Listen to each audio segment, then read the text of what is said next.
आ गई खाना खा जाता खा लो खा लो खा खा भर ढेर खा लो। तारा तन को शर्म लागता हाँ ना कहीं से काम धाम चलता विकलांग तक तो बानी तारा सुन लइका केहू के ले जा सऊदी कमाता रहे कौन बम्बई जा कमाता कौन दिल्ली कमाता कौन लखनऊ कमाता तर तन को शर्म बा हाँ कौन बाजार जार से जाकर लेके आवे नहीं बने तो खा ले लो खा लो तू खाना नहीं खात तू हमार करेजा खाता ल सब तार माई के तार चाल रन बिगड़ ले बिया तारा लाज शर्म तनको नहीं खेला कहीं कमाई कि ना कमाई आवारान खने दिन दिन भर घूमत तारा का पढ़ा लिखा हम का कहनी हाँ यही खातिर तक पढ़ल लिखल नहीं हम पढ़ल लिखल हमारे बाबू होशियार हुई हैं हाँ ओकर बाद जा कहीं कमाई उमाई 10 गो रुपये ले कहीं हमके सुख मिली सुख तो देता हमारा के खा भर ढेर घूर लो चाँप लो बाप के यह हाल बाटे गोड़ हाथ ये नहीं खे कहना से पैसा आई कहना से का होई जा जा जल्दी चाँप लो बोलाओ तो सुनो 4 गो आवारा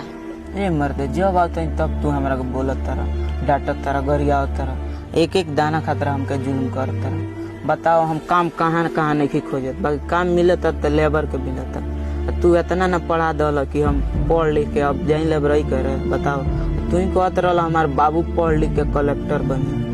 तो इतना पढ़ल वो बरा से हम काम कैले रहती तब लेबरई करती हम कहाँ नहीं ट्राई मार ले जब पेपर दे जानी तब पेपर लिखे हो जाला और परीक्षा को वो फेले हो जाला कहीं घुस दे बोला तो हम पाछे हट जानी हम कहाँ नहीं ट्राई ले 20 जगह ट्राई मार काम मिलियो जाता कंपनी में तो जौन अनपढ़ बाड़ा सन वो हमने खटा होता बताओ हम इतना पढ़ के जाए अब लोअर ढोए जौन हम कैले ही नहीं की बचपन तू हमका झाड़ू दुआर पर झाड़ू मारे के नहीं के फल ते बार लो हम ढोए जाए मजबूरी पड़ेला सब करे पड़ेला तो हम मजबूरी जानते नहीं कि हम जानते हैं तू लंगड़ बड़ा हमरो मुसीबत बा आया बार जाई हम लोअर ढोए तो लोग का करे इतना पढ़ा उड़ा के अब लोअर ढोआ होता तो का पढ़ना करना सकल पढ़ले बड़े इतना तो हमारा आदत बा हाँ अब मैं बड़ बीमार हो जाए हमारे दवाई के 10 गो रुपया नहीं खे रहा कहाँ से आई हाँ हम जो नहीं कि हमारे बाबू पढ़ लिख लिए तो हमारे सुख सवारत हुई ये तो लागत भा होता हमारा सुख सवारत बा घर में चावल नहीं खे सब्जी नहीं खे तू तो घूम घाम के तो खा के फिट हो गई। बताओ हमके इतना पढ़ौले बड़ा गाँव में प्राइवेट स्कूल बा जाई पढ़ावे तो 2 से 3 हजार रुपया दिए से महीना के उससे काम चली कोई जगह नौकरी मिलियो गई बा तो घूस हमारा लगे ना रहे रुपया दे तो हम पाछे हट गए जाके देख घर में कुछ बा देख लो तू ही अल तो बन बस सर मारे लगल हुआ पूछल कि राशन बा कि सब्जी बा कि नहीं खे कि तेल बा एक तार तो खोज करे कहियो पूछे हमारा से हम तो जानते बानी मजबूरी बा बाकी जौन मिलेला तो खा ली तारा फरमाइशो कर ना जानी गोश्त लिया चाहे मछली लिया हम चुपचाप नीमक मरचा जौन मिलला तो खा लेनी हम तू बाप हो छोट पर सब हमार ख्वाहिश पूरा कर बाकी अब तारा से कहलू में हमारा शर्म लगता का करी मजबूरी बा सब देखता नहीं ना मुँहले बनता ना जियला बनता खाइलो नहीं के बनत तू जे तर कहत हमरो टेंशन बा रोजगार मिलते नहीं क्या गरीबी बा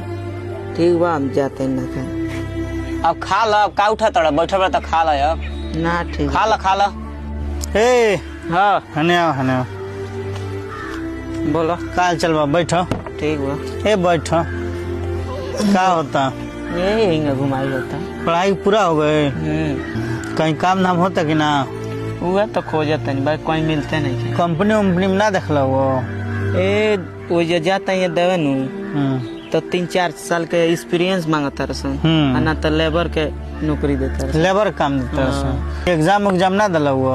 देवे जाता रही तो पेपरे लीक हो जाता है ना तो एग्जामे रद्द हो जाता है कोई मिलतो बा तो खुश घूस के डरे पाछे हट जाता है घर के हालत खराब है बा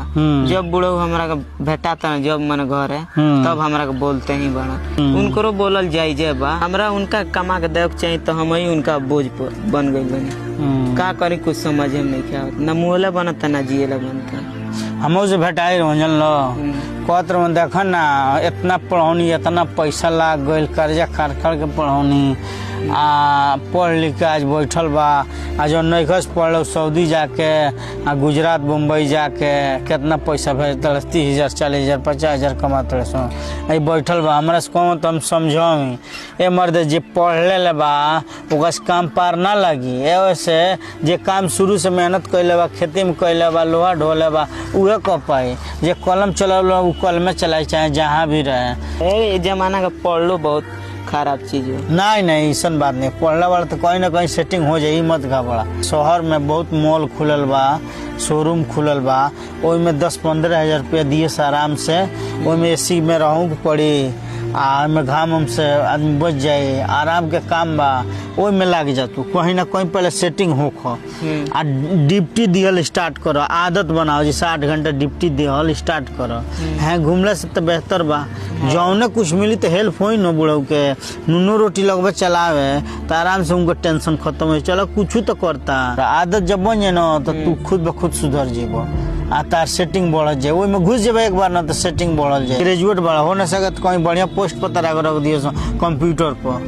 कंप्यूटर चलावे ना एकदम धड़ाधड़। हाँ तो कहीं लाग जेबे मर्द। तू कह तार पढ़ल लिखल बेकार बा, बड़ा जो हो तार लोग इतना सिटी मॉल खुलता हर जगह, अपने शहर में देखो को खुल गई। हाँ ढेर खुल हैं तो कहीं जेब न तो लाग जेब, ढेर एक बार जो तो ना मिली। हो न सके आज कंप्यूटर बैठल बड़ा आ कहीं तार काम अच्छा हो, कहीं ईमानदारी अच्छा हो गया तो मैनेजर हो जेब, यही जगह बा ढेर पैसा कमाए। जरूर बाहर गए लगे जरूरत ना पड़े। अब उनकर ई लागत है जौन पढ़ हो गए सऊदी से कमा के ढेर पैसा देता सो, हमारे लड़के इतना पढ़ लिख के 1 रुपया नहीं खे देते।